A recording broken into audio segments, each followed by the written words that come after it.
السلام علیکم دوستو، امید ہے کہ آپ لوگ سب خیریت سے ہوں گے اور خوش ہوں گے۔ دوستو، ایک ہندو عورت نے ڈاکٹر ذاکر نائک سے سوال کیا کہ اگر کسی عورت کو طلاق ہو جائے اور اس کی 3 ماہ کی مدت ہے تو وہ اپنا خرچہ کیسے کرے گی اور کون اس کا ذمہ دار ہوگا؟ دوستو، ڈاکٹر ذاکر نائک نے کیا جواب دیا تو آئیے دوستو ویڈیو میں دیکھتے ہیں۔ ویڈیو کو لائک کریں اور چینل کو سبسکرائب کریں۔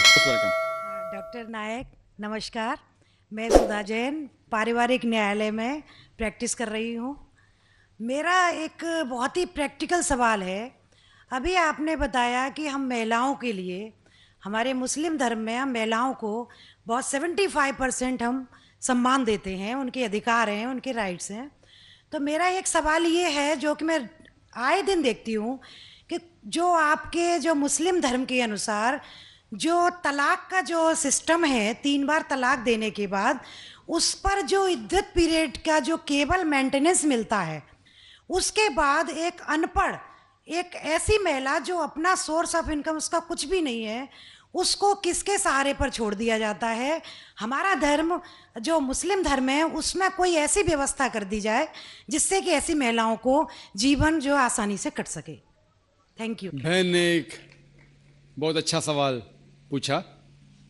انہوں نے یہ کہا کہ اسلام مذہب میں جب کسی کا طلاق ہوتا ہے تو بہت سے ان پڑھ خواتین جنہیں علم نہیں ہوتا، ان کو جینے کے لیے کچھ پیسہ نہیں ہوتا، تو کچھ ایسا مینٹیننس جس طریقے سے ہونا چاہیے کہ نہیں، جو اس کے مین وجہ ہے جو آج کے معاشرے میں یہ ہو رہا ہے وہ ہے کہ اسلام کا کم علم ہونے کی وجہ سے یہ چیز ہو رہی ہے۔ اگر ہر انسان اسلام مذہب کو صحیح طریقے سے سمجھ سکے تو میں یہ کہنا چاہتا ہوں کہ جو حقوق خواتین کے اسلام میں ہیں وہ کوئی بھی مذہب میں نہیں، کوئی بھی سوسائٹی میں نہیں ہے۔ پہلا چیز یہ کہ ہم دیکھتے ہیں کہ ہمارے ہندوستان کے کلچر میں عام طور پہ کسی کی شادی ہوتی ہے جب، تو اکثر عورت مرد کو دہیج دیتی ہے، اسے کہتے ہیں ڈاوری دیتی ہے عام طور پہ۔ اور اسلام میں الٹا ہے۔ اسلام میں اللہ تعالیٰ فرماتے سورہ نساء میں سورہ نمبر 4 آیت نمبر 4 میں کہ جب بھی آپ شادی کرو تو اپنی ہونے والے بیوی کو ایک گفٹ دو، تحفہ دو، ہم جسے کہتے ہیں مہر۔ مہر نکاح ہونے کے لیے فرض ہے۔ ہمارے اس دیش میں عام طور پہ الٹا ہوتا ہے کہ وہ عورت ہونے والے مرد کو دہیج دیتی ہے، اور مارکیٹ کے اوپر ڈیپینڈ ہوتا ہے۔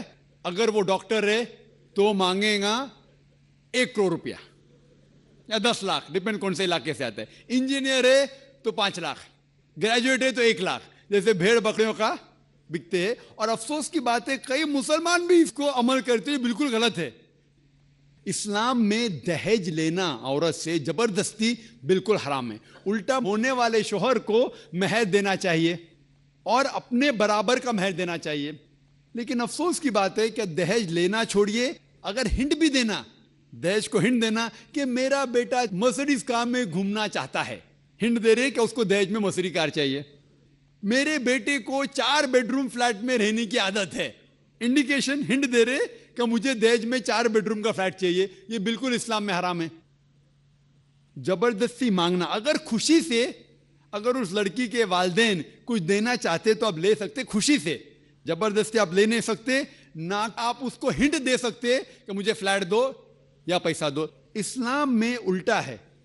اسلام میں عورت کو مہر ملتا ہے شادی میں، اور مہر نکاح ہونے کے لیے فرض ہے۔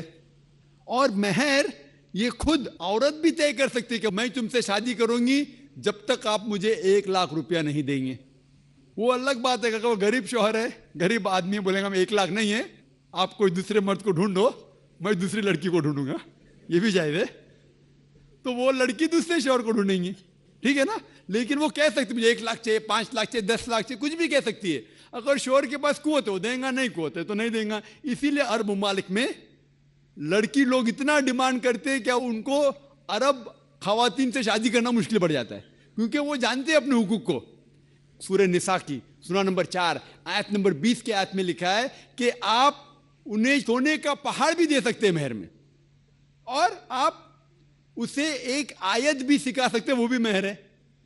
اگر آپ کے پاس پیسہ نہیں ہے اور وہ آدمی کہتا ہے کہ میرے پاس پیسہ نہیں، میں آپ کو قرآن شریف کی آیت پڑھ کے سناؤں گا، وہ بھی مہر ہو گیا.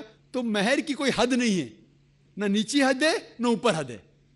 اپنے اپنے سٹیٹس کے اکارڈنگ وہ مہر طے کر سکتے. اور یہ مہر کی کئی وجہ ہے. ایک وجہ ہے کہ مثال کے طور پہ اس لڑکی کے والدین نے اس کی پرورش کی، اسے گریجویٹ بنایا، تعلیم کے اوپر خرچہ کیا، تو مہر ملنے کے بعد اس عورت کی وہ اپنی جائیداد ہو جاتی ہے.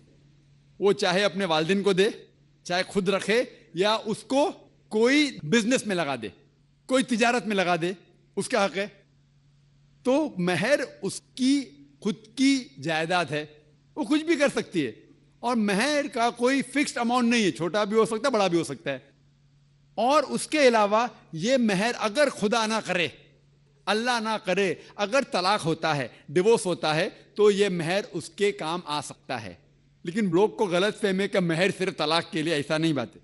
وہ مہر لے کے خود کو بزنس میں لگا سکتی ہے، اپنے والدین کو دے سکتی ہے.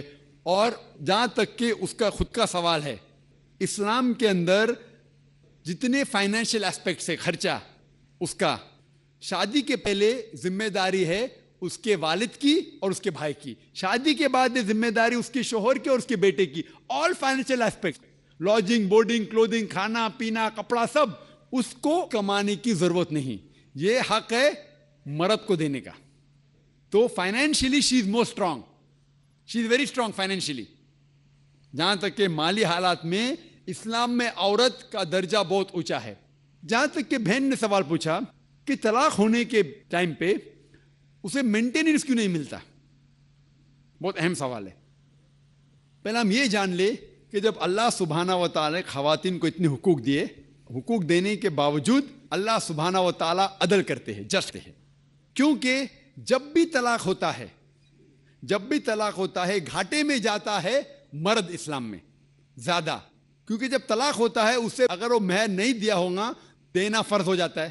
بھلے وہ مہر 50,000 ہو، 1 لاکھ ہو، 5 لاکھ ہو، 10 لاکھ ہو، وہ اسے طے کرنا چاہیے. جب مہر دیتا ہے تو عورت کا نقصان کچھ نہیں ہوتا. اور طلاق ہونے کے بعد آدمی بھی شادی کر سکتا ہے، عورت بھی شادی کر سکتی. جب طلاق ہو جاتا ہے اسے مہر تو مل جاتا ہے، جب نئی شادی کرتی ہے نیا مہر ملتا ہے. آپ سوچئے آدمی جب نیا شادی کرتا ہے اس کو نیا مہر دینے پڑتا ہے، تو آدمی نقصان میں ہے.